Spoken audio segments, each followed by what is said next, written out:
Assalamualaikum warahmatullahi wabarakatuh. Al-Fatihah. A'udzu billahi minasyaitonir rajim. Bismillahirrahmanirrahim. Alhamdulillahirabbil alamin. Arrahmanir rahim. Maliki yaumiddin. Iyyaka na'budu wa iyyaka nasta'in. Ihdinas siratal mustaqim. Siratal ladzina an'amta 'alaihim ghairil maghdubi 'alaihim waladdallin. Amin. Alhamdulillahirrahmanirrahim. Wassalatu wassalamu ala sayyidina Muhammad wa ala alihi wa ashabihi ajma'in. Subhanaka la ilma lana illa ma 'allamtana innaka antal alimul hakim. Rabbi shrah li sadri wa yassir li amri wahlul 'uqdatam min lisani yafqahu qawli. Alhamdulillah, tuan ibu sekalian, mereka sama syukur kepada Allah Ta'ala kerana Allah kita sihat dan dapat sama-sama majlis ilmu untuk kita dengar dan kita amalkan. Semoga merupakan modal untuk hidup kita di dunia dan akhirat. Tuan ibu sekalian, bila kita sebut bahasa mati, Masya Allah, ilmu tentang kematian itu terlalu banyak. Sama ada disebut dalam Quran, Nabi sampaikan pada kita dalam hadis-hadis, juga ulama-ulama yang ilmu mereka itu luas dan cerita pada kita tentang amalan-amalan dan persiapan untuk akhirat. Contoh tuan-tuan sekalian, Quran sebut, Allah kata apa? Pertama, Allah kata, afasibtum annama khalaqnakum abathan wa annakum ilayna la turja'un. Adakah kamu mengira bahawa kami jadi kamu ni main-main dan kamu tak kembalikan kepada kami? Kedua, Allah sebutkan perangai manusia di dunia ini. Baik, kenapa tuan-tuan perangai manusia di dunia ini? Kebanyakannya manusia dunia ini, mereka itu tak dapat gambarkan akhirat ni tempat yang abadi. Maka Allah katakan, bal tu'thirunal hayatad dunya wal akhiratu khairun wa abqa. Ramai di antara kamu mementingkan hidup dunia, sedangkan akhirat tu lebih baik dan lebih kekal. Akhirat tu lebih baik pada dunia dan kekal sampai bila-bila, khalidina fiha. Kemudian Allah sebutkan kepada kita tentang ramainya manusia yang masuk neraka. Wa qalilun min ibadiyas syakur, sikit saja hamba-Ku yang bersyukur. Ramainya kufur. Yang syukur ni, yang ibadat Allah sikit, yang kufur tu banyak. Kerana Allah sebut lagi tuan-tuan sekalian, macam mana kita sepatut berdepan akhirat. Baik tuan-tuan sekalian, Allah gambarkan dari ayat lain. Allah kata apa? Kaifa takfuruna billahi wa kuntum amwata. Macam mana kamu kufur Allah Ta'ala, kamu lawan Tuhan, kenapa? Kamu tak syukur tu kenapa? Fa'ahyakum, dihidupkan kamu sekarang ni. Summa yumitukum, masuk kubur, mati. Summa ahyakum, hidup semula daripada masyar, Masya Allah. Summa ilaihi turja'un, kepada Allah tempat kita kembali, Masya Allah. Baik, dan tuan-tuan sekalian, hadis pun banyak juga. Baik, antaranya Nabi kata apa? Ada dua dosa, dunia kena balas, akhirat kena lagi. Ingat nah, ada dua dosa ni, dunia kena balas, akhirat kena lagi. Dua jenis seksa.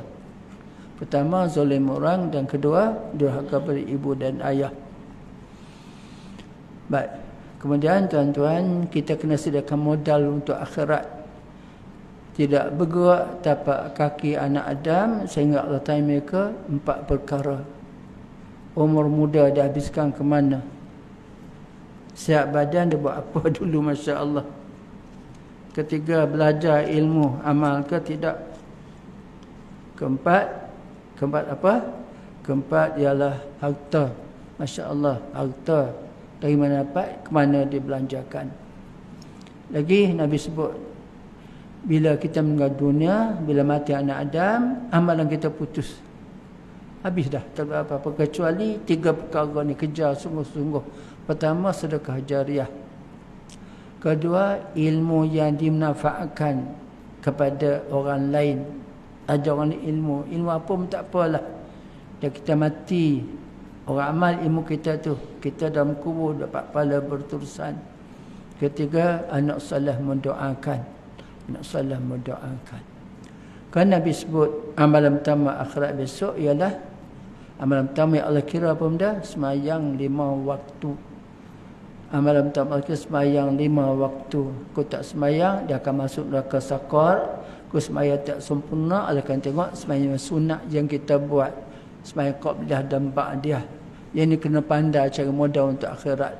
Yang paling banyak tuan-tuan pahalanya semayang sunat subuh. Semayang sunat subuh pahala macam ibadat sepanjang malam. Bukan. Semayang sunat subuh pahala macam dunia dan seisinya. Solat subuh berjuang pahala macam ibadat sepanjang malam. Masya Allah. Dan tuan-tuan sekalian, saya sebut selalu, bila mati besok, jangan jadi orang yang bankrupt. Orang bankrupt kenapa? Pahala dia bagi pada orang lain. Sebab orang datang minta pahala pada dia. Sebab dunia dulu, dia buat dosa, tak minta maaf. Akhirat besok, orang tu datang minta pahala dia. Kita bagilah pahala kepada orang.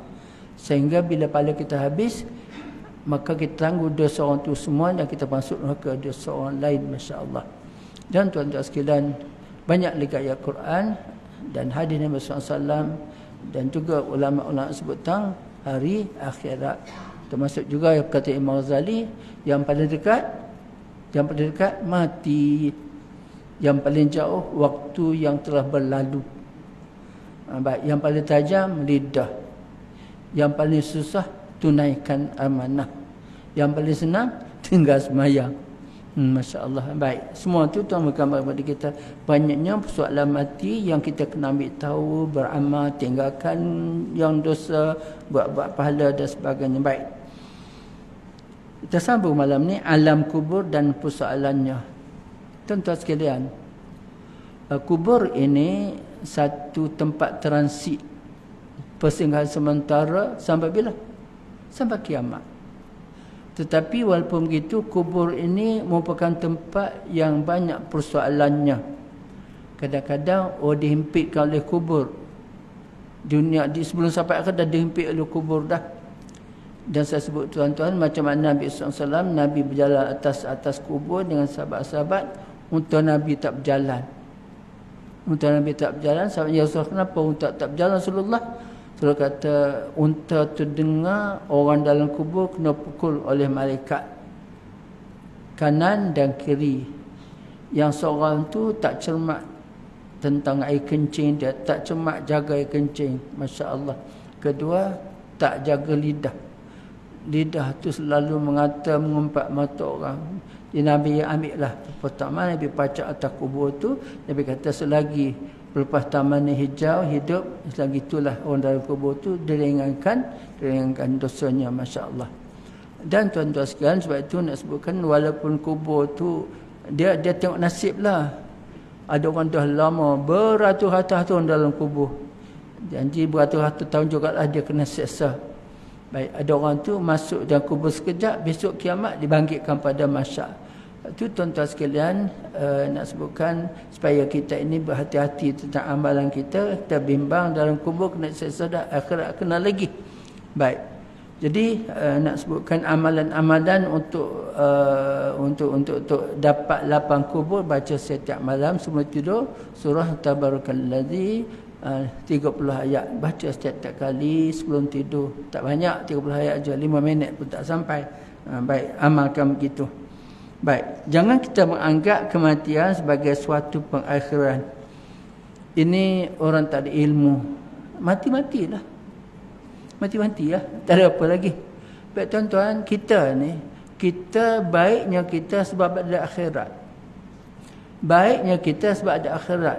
Kalau akhirat tak ada, kita tak datang ke surau ni, tak semayang, kita bunuh orang siapa yang kita suka, kita curi harta orang kalau kesempatan, boleh tertangkap, kita curi, kita bunuh orang, buat macam-macam sebab akhirat tak ada pembalasan. Maka pembalasannya apa? Akhirat itulah tempat pembalasan. Jadi berhati-hati tentang akhirat, sebab kita nak akan ditanya Allah SWT sama ada masuk syurga ke masuk neraka. Masya Allah. Memang secara zahirnya nampak sedemikian. Minta matilah, tak ada apa-apa, bukan begitu. Tetapi pada hakikatnya tidak begitu. Kematian adalah permulaan dalam perjalanan ke alam yang lebih kekal abadi, sifatnya di sementara. Baik, tuan-tuan sekalian, sementara itu macam mana? Sementara semua kiamat datanglah. Bila kiamat datang, dibangkitkan manusia dalam kubur, kemudian akan dihubung daripada mahsyar, kemudian akan berjalan di atas sirat.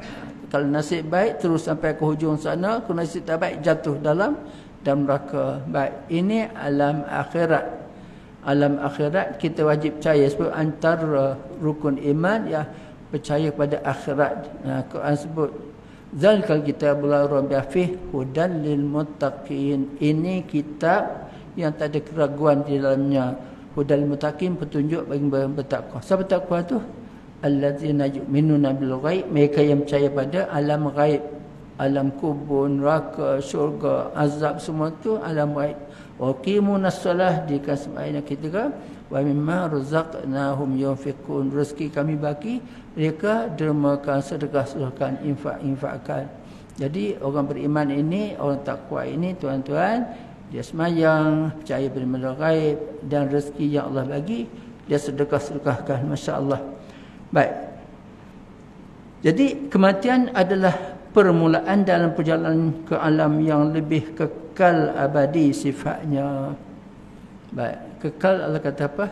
Yang saya baca tadi dalam surah Al-A'la, bal tu'thiruna al-hayata dunya wal akhiratu khairun wa abqa. Akhirat tu lebih baik dan lebih kekal. Kekal khalidina fiha abadah, kekal sampai bila-bila. Masya-Allah. Baik. Alam kubur yang dikenal juga sebagai alam barzakh, menjadi tempat persinggahan kita sebelum ke alam akhirat. Baik. Tuan-tuan sekalian, saya baca tadi ayat, Allah sebut apa? Allah sebut kaifa takfuruna billahi wa kuntum amwata. Macam mana kamu boleh kufur Allah Taala sedangkan dulu kamu mati? Maksudnya kita tak ada dulu. Macam mana kamu boleh lawan Tuhan ni? Sedangkan Allah tu berkuasa, Allah tu mengetahui segalanya. Baik, sedul kamu mati, fa ahyakum, dihidupkan kamu sekarang di dunia. Summa yumitukum, masuk kubur mati. Summa yuhyikum, hidup semula daripada mahsyar. Summa ilaihi turja'un, kepada Allah tempat kita kembali pada Allah Subhanahu wa taala. Ada nasib baik masuk surga, tak baik masuk neraka, waliyazubillah. Baik. Sebagai permulaan akhirat, kematian boleh diandaikan sebagai medan ujian bagi kita. Baik, apa maksudnya itu? Maksudnya ialah kematian boleh dijadikan sebagai medan ujian. Ujian macam mana tuan-tuan sekalian? Kalau kita berdepan dengan keburukan, susah nak makan, barang mahal, anak-anak ramai, duit tak duit. Ujian macam mana? Ujian dengan kesabaran. Baik, kemudian kita dapat kebaikan. Kebaikan kita kena syukur. Baik, susah sabar, senang bersyukur. Saya sebut selalu tuan-tuan, Nabi kata apa? Orang beriman ni ajaib. Ajaib apa? Pelik. Kenapa pelik? Masya-Allah, bagi dia semua berpahala. Orang beriman tuan-tuan, bila senang dia bersyukur, dapat pahala. Bila susah dia bersabar, dapat pahala. Di semua itu dapat pahala Allah Subhanahu wa taala, dengan syarat ilmu dia adalah dia tidak, kalau dia susah dia tidak kecewa, tidak susah hati dan sebagainya. Sehingga Imam Ghazali sebut, bila kamu susah, tengok orang lebih susah pada kamu. Dan Nabi larang tengok orang di atas, tengok orang di bawah. Maksud apa? Bila kita susah, tengok orang lebih susah pada kita lagi. Kita ada 4 bilik rumah, ada orang rumah 2 bilik saja, campur lelaki perempuan, anak-anak adik tu, masya-Allah. Baik. Bila kamu susah, tengok orang lebih susah pada kamu. Baik, supaya kamu syukur nikmat. Susah aku, susah orang lagi. Begitu. Baik. Jadi itulah tuan-tuan sekalian yang kita nak ingat tentang kehidupan akhirat. Kemudian Allah kata apa? Baik. Oleh itu, jika ada yang menafikan pertemuan dengan Allah SWT serta terus kekal dengan kesenangan dunia, ingatlah tuan-tuan sekalian, kalau orang tak yakin dengan akhirat, tuan-tuan sekalian, saya bagi tahu, ada kadang-kadang Kalau orang itu, saya sebut nak kata apa, nak buat dosa pun kena ada ilmu. Macam mana tu? Nak buat dosa pun kena ada ilmu. Contoh, kenapa tak sembahyang? Aku ni bukan tak mau sembahyang, tapi malas. Kerana sibuk dengan kerja tak sembahyang. Tapi aku tahu berdosa. Berdosa lah tu. Kalau seorang dia kata buat apa sembahyang? Sembahyang tak wajib lah. Akhirat bukan ada pun. Ada ke akhirat besok? Bila kita mati jadi tanah, tak payah sembahyang, tak wajib pun. Itu murtad. Sebab dia tak percaya pada hari akhirat. Jadi kena tahulah, nak buat dosa pun jangan sampai kita jadi murtad, jadi kafir, waliyazubillah. Jadi kalau orang tak percaya pada akhirat, tu tengoklah. Kalau dia tu langsung tak percaya, boleh jadi tidak Islam. Sebab antara contoh rukun iman ni percaya kepada hari kemudian. Baik. Contoh, jadi nak sebut Allah SWT beritahu kita tentang adanya akhirat. Innal ladzina la yarjuna liqa'ana wa radu bil hayati dunya wa tama'unnu biha wal ladzina hum an ayatina ghafilun ulaika ma'wahumun nar bima kanu yaksibun. Sesungguhnya orang yang tidak mengharapkan, maksud tak percaya nak jumpa Allah Ta'ala, tu macam mana tu? Mungkin dia kafir, waliyazbillah.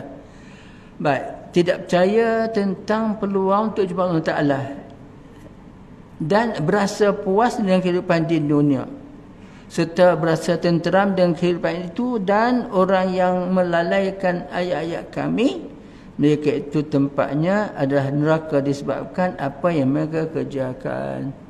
Tak percaya ada akhirat, tak percaya bertemu Allah Ta'ala, tak percaya ada neraka syurga, maka Allah kata apa? Mereka itu tempatnya dalam neraka. Baik, sebab tu Allah bagi kita peluang untuk hidup dunia dan amalkan. Antara Allah kata dalam surah Kahfi, Allah kata apa? Faman kana yarju liqa'a rabbih falyamal 'amalan salihan wa la yusyrik bi'ibadati rabbih ahada.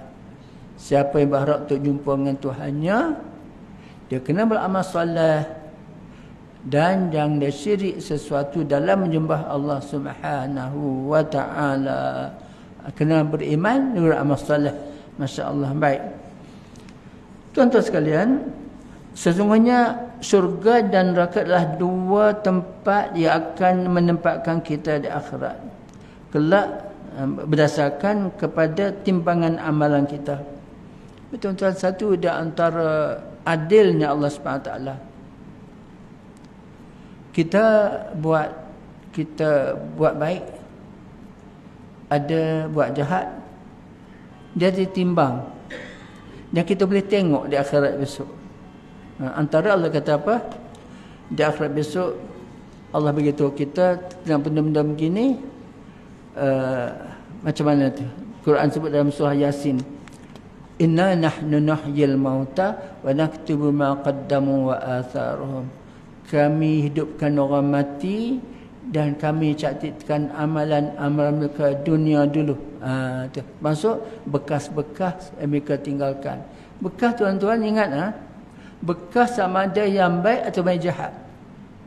Baik, bekas yang baik apa? Sedekah-sedekah jariyah yang kita bagi masa hidup dunia. Baik. Kemudian apa lagi? Dan sebutkan bekas-bekas yang jahat, ajar ilmu salah pada orang, masya-Allah, ajar ilmu sahih dan segala benda-benda yang jahat kita buat, ada bekas juga. Allah timbangnya tu. Satu. Kedua, Allah adil di akhirat besok. Tuan-tuan sekian, macam mana? Al-yawma nakhtimu ala afwahihim wa tukallimuna aydihim wa tashhadu arjuluhum bima kanu yaksubun. Atau berat. Pada itu Allah tutup mulut-mulut mereka. Bercakap tangan-tangan mereka. Menjadi saksi kaki-kaki mereka. Dia tak apa mereka buat dunia dulu. Nak lagi ke mana, tuan-tuan sekalian? Dunia mulut dah bercakap lebih dah. Masya-Allah, yang bercakap nanti tangan-tangan mereka. Macam tak percayalah tangan bercakap. Tuan, dunia ni Allah digambarkan bahawa benda-benda yang tak ada kena-mengena dengan kita pun boleh bercakap. Contoh TV. TV tu apa ada? Ada orang ke dalam? Tak ada. Ada kaca, ada wayar itu. Tapi boleh cakap. Tu dunia. Allah cipta manusia punya penciptaannya begitu. Dengan handset mana lubang masuk. Ada kawan kita sembang nanti mesej. Man, tunggu aku dekat PKNS pukul 5 petang ni. Masa tu hantar, masa tu sampai. Kawan nak tanya jumpa pukul 5. Itu pun boleh. Akhirat besok lagi hebat. Allah ciptakan kita ni tuan-tuan. Sampai boleh tak cakap tangan, kaki bercakap dan sebagainya. Masya Allah. Baik, kenapa? Allah berkuasa di atas segala-galanya. Tuan-tuan sekalian, Allah jadikan kita ni untuk kita faham, kita tahu bahawa Allah tu maha berkuasa. Sehingga kata, aku tak malu jadikan unta sebagai perumpamaan terhebatnya Allah SWT. Unta tu tuan, dia ada kencing, ada najis, ada susu, ada darah dan unta. Tapi taklah pula bila perah susu keluar air kencing, tak ada. Baik, dia nak sebutkan itu Allah berkuasa. Yang kedua tuan-tuan sekalian, kadang-kadang kita tengok anak, seorang anak tu, kita tanya, ni anak maksum kah? Yalah. Kenapa? Muka awak macam rupa maksum contoh. Nak sebutkan tuan-tuan, anak tu dijadikan dalam perut. Perut tu anak jadi sebab ada hubungan mak dan ayah. Macam mana rupa tu? Rupa manusia, kan rupa mak dia dan ayah dia tu nak sebutkan bahawa Allah tu berkuasa. Kadang-kadang rupa macam bapa, tapi dalam proses dalam perut mak. Itu maka bahawa Allah tu berkuasa. Kita yakin bahawa Allah ni menjadi, buat sesuatu amat berkuasa dan sebagainya. Baik. Jadi tuan-tuan sekalian, syurga dan neraka'lah dua tempat yang akan tentukan nasib kita di akhirat besok. Baik. Maka dengan itu amalan kita dunia ini boleh menentukan hidup kita di akhirat. Betul tuan-tuan sekalian, saya sebut awal tadi bahawa di akhirat besok di kubur dah dapat merasakan nikmat akhirat ataupun berat di akhirat besok. Alam kubur begitu. Baik, kemudian di pada mahsyar dan alam akan menerima hukuman dan sebagainya. Sebab tu kita kena tahu semua amalan-amalan yang kita nak buat sebelum jumpa alam akhirat. Termasuk tuan-tuan dalam disebutkan satu hadis, ada 7 golongan yang boleh menaung daripada mahsyar semasa tak ada naungan lain melainkan naungan Allah Subhanahu wa taala. Pemimpin yang adil, orang muda hidup ibadat Allah Subhanahu wa taala, orang iman hebat, perempuan muda kaya anjak berzina dia tak mau, orang bangun malam mengenangkan dosa dan menangis. Yang kelima, orang yang ikhlas memberi derma sedekah. Contoh kanan beri, kiri pun tak tahu. Yang keenam ialah orang yang hati bergantung dengan masjid, suka salat berjemaah. Ketujuh, orang yang bersahabat kerana Allah, berpisah kerana Allah. Pastikan kita masuk mana-mana golongan itu supaya kita selamat akhirat besok, selamat daripada mahsyar, insya-Allah masuk syurga lah. Gitu. Baik. Jadi tuan-tuan sekalian, Nabi sebut satu hadis, maksudnya perbuatan baik akan menghindarkan kematian buruk, penyakit dan kebinasaan. Ahli kebaikan dunia juga merupakan ahli kebaikan di akhirat. Maksud tuan-tuan sekalian, siapa buat baik dunia, ia akan dapat kebaikan di akhirat. Itu pun tertakluk kepada beberapa perkara. Pertama, tuan-tuan, saya sebut balik apa yang Allah sebut dalam Quran, allazi khalaqal mauta wal hayata liyabluwakum ayyukum ahsanu amala. Allah jadikan hidup, mati dah hidup, so Allah nak uji kamu siapa amal yang paling baik. Ingat amal yang baik itu apa? Pertama, beramal dengan ilmu. Kedua, buat kerana Allah ikhlas. Ketiga, cara buat tu betul. Itu paling baik, bukan paling banyak. Jadi sebab tu apa saja kita buat, kena ada ilmu-ilmu tentang akhirat ni. Syarat untuk al-timah amalan kita itu syaratnya. Buat dengan ilmu, kedua ikhlas, ketiga cara buat tu betul. Masya Allah. Baik. Hadis hakikat pertemuan dengan Allah SWT itu kita kena tahu. Allah SWT firman dalam Quran, dalam hadis Bukhari Muslim. Baik. jikalau hamba-Ku mencintai pertemuan denganku, aku juga berasa senang untuk bertemu dengannya. Dan jika ia membenci untuk bertemu denganku, aku pun benci berjumpa dengan dia. Baik, tuan-tuan sekalian, ini ilmu. Ada hadis tentang pertemuan Allah SWT. Pertama, Nabi kata apa? Siapa yang bercita-cita nak jumpa Allah SWT, Allah akan jumpa dia. Siapa yang tak menjumpa Allah Ta'ala, Allah pun tak akan jumpa dia. Masuk neraka lah. Itu apa nak buat? Nak buat sekarang tuan, siapa tak mau jumpa Allah Subhanahu Wa Ta'ala, jadi kita kena mati ya.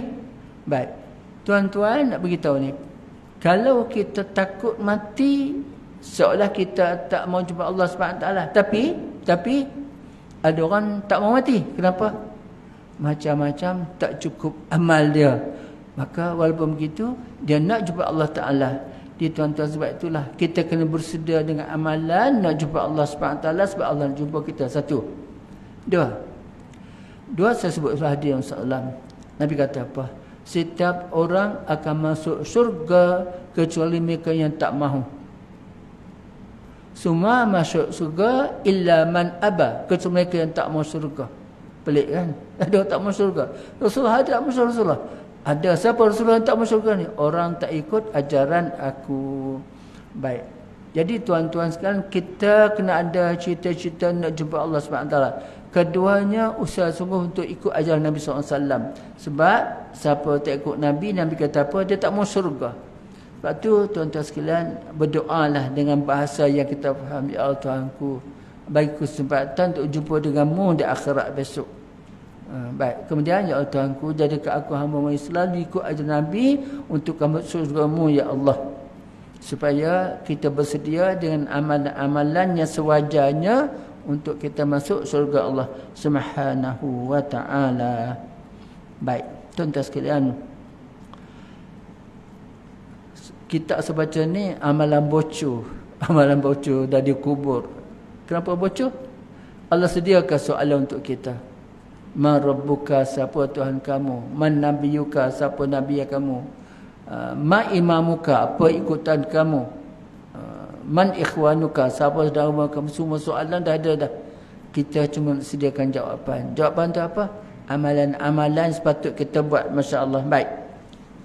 Talqin adalah petunjuk atau peringatan tentang soal jawab di kolam kubur yang dibacakan kepada jenazah umat Islam, sebaik saja dikebumikan dan telah menjadi amalan masyarakat Melayu. Baik tuan-tuan sekalian, Nabi tak suruh baca talqin. Siapa tak pernah pergi kubur? Tak apa, ada orang tak baca. Baik tuan-tuan sekalian, ulama-ulama ni buat tafsiran lah. Nabi sebut satu hadis, Ut'ubul ilma minal mahdi ilal lahdi. Tuntut ilmu dari buai sampai ke liang lahat. Tuntut ilmu dari buai sampai ke liang lahat. Liang lahat tu masuk kubur dah tu. Ajar. Bila datang pada kamu, malaikat datang tanya soalan, tenanglah kamu semua, malaikat tu makhluk macam kamu. Dia tanya kamu soalan gini-gini. Itulah dia soalan bocornya. Baik. Walaupun terdapat pertikaian mengenai hukum bacaan talqin, tapi tuan-tuan sekalian, yang sebenarnya talqin ni peringatan untuk orang hidup. Sebab tu saya suka sangat kalau pergi kubur, ke bumi jenazah, imam uruskan kematian, kena bawa speaker pembesar suara. Sebab kubur tu ramai kan, supaya orang dengar tu dapat pengajaran. Talqin tu apa? Talqin tu ajar. Sebab tu Nabi sebut satu hadis, laqinu mautakum la ilaha illallah. Laqinu tu ajarkan orang nak mati tu la ilaha illallah. Ni ilmu tentang berdepan kematian. Tuan-tuan sekalian, semua orang kena tahulah. Mak nak mati, mak mengucap. Tak bukan tu. Pak cik mengucap. Dia tak bukan tu cara. Kena sebut. Ayah sebut la ilaha illallah. Sebut pelan-pelan supaya dia boleh ikut. la ilaha illallah laqinu mautakum. Ajarkan mati kamu tu la ilaha illallah. Talqin apa pula? Talqin tu ialah ilmu untuk sampai kepada orang dalam kubur. Yang sebenarnya untuk orang hidup yang pergi hantar ke kubur tu untuk dia dengar. Tuan-tuan sekalian, saya sebutkan begini. Untuk ingat kepada mati, ada beberapa perkara yang kita kena buat. Pertama ziarah kubur. Kedua, ziarah orang sakit. Ketiga, semayang jenazah dan hantar jenazah ke kubur. Sebab kita sentiasa ingat pada mati. Sebab itu saya sebut selalu, bila pergi tempat kematian, jangan borak-borak kosong. Perempuan kan tutup aurat, jangan merokok, fikir-fikirkan. Sekarang dia yang mati, aku bila pula? Ingat persiapan dan amalan kita terbuat untuk kematian, Masya Allah. Baik, tuan sekalian. Namun yang nyata, pembacaan talqin mengandungi hikmah dan pengajaran yang tersendiri yang merupakan khutbah atau tazkirah yang berkaitan dengan kematian, bertujuan untuk jadikan peringatan buat kita yang masih hidup. Sebab itu tuan-tuan sekalian, ada hadis. Siapa yang pergi ziarah orang mati dapat satu qirat. Ziarah mati maksudnya orang mati ziarah dan sembahyang jenazahnya sekali. Dan hantar ke kubur dapat satu qirat yang lain. Sahabat tak tahu qirat apa benda. Tahu qirat tu apa Rasulullah? Qirat itu satu timbangan pahala sebesar Bukit Uhud kat Madinah tu. Masya Allah, pahala besar Bukit Uhud. Pergi ziarah jenazah, sembahyang jenazah, hantar ke kubur. Lepas tu tuan, cukuplah modal tu. Modal hidup kita kumpul banyak-banyak kan. Ziarah orang mati, sembahyang jenazah dia, hantar ke kubur, semua pahala-pahala tu. Qirat, Nabi sebut qirat tu satu qirat timbangan pahala sebesar Bukit Uhud. Baik. Jadi secara tidak langsung kita mungkin akan berasa insaf apabila mendengar setiap butir talqin yang tersebut. Tuan, ada satu orang ahli tasawuf, Ibrahim bin Adham. Tuan Syekh, apa pasal Allah tak terima doa kita? Kata Ibn Adham, Allah tak terima doa kamu sebab hati kamu mati. Apa kamu hati mati ni? Kamu tahu Allah tu ada, tapi kamu tak tunaikan hak Allah Subhanahu Wa Taala. Kurang amal, Masya Allah. Kamu tahu surga tu ada, amalan kamu bukan masuk surga. Kamu tahu neraka tu ada, tapi perangai kamu macam nak masuk neraka. Lagi kamu banyak makan nikmat Allah, tapi syukurnya sedikit. Kamu bangun pagi asyik tengok dosa orang, tak tengok dosa kamu. Lagi kamu hantar jenazah ke kubur, tapi tak ambil pengajaran dengan kematian. Maka sebab itu hati kita mati. Masya Allah, hati kita mati sebab tak belajar dari kematian orang lain. Baik. Jadi selagi talqin tidak bercanggah dengan hukum syarak atau terdapat dalil sahih yang menyatakan bahawa umat Islam tidak dibenarkan untuk amalkannya, maka ambillah manfaat itu. Maksudnya baca talqin, peringatan untuk orang hidup, dan juga kalau orang mati itu dengar, untuk dia juga yang mati itu. InsyaAllah kita azan.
La quwwata illa billah.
Allahumma rabbah wassalatul wassalam kaya rahmar. Baik, tuan-tuan sekalian, Nabi sebut satu hadis. Ingatkan satu waktu bila kamu tak dapat lagi kelazatan. Ingatkan satu waktu bila Allah tarik kelazatan daripada hidup kamu. Waktu itu apa? Kematian. Jadi bila kita pergi kubur, orang baca talqin, orang ajar orang mati itu, yang sebenarnya itu pengajar kita hidup. Jadi tuan-tuan, ingatlah bila kita mati, kelazatan dia sudah tidak ada. Ingat waktu itu, waktu kematian supaya kita beramal, banyakkan amalan dan kurangkan dosa. Wallahu a'lam. A'udzubillahi minasyaitanir rajim. Bismillahirrahmanirrahim. Alhamdulillahi hamdan yuafi ni'mahu yukafi'u mazidah. Ya Rabbana lakal hamdu kama yanbaghi li jalali wajhika wa 'azimi sultanik. Wassalatu wassalamu ala sayyidina Muhammadin wa alihi ajma'in. Allahumma a'inna bil 'ilmi wa zayyinna bil hilmi wa akrimna bit taqwa wa jamilna bil afiyah. Rabbana atina fid dunya hasanah wa fil akhirati hasanatan wa qina adzaban nar. Walhamdulillahi rabbil alamin. Subhanallah wa bihamdihi, subhanakallahumma wa bihamdika, asyhadu an la ilaha anta, astaghfiruka. Bismillahirrahmanirrahim. Al-'asr. Innal insana fi khusrin illa alladhina amanu wa salihat wa tawassaw bil haqq wa tawassaw bis sabr. Sadaqallahul azim. Assalamualaikum warahmatullahi wabarakatuh.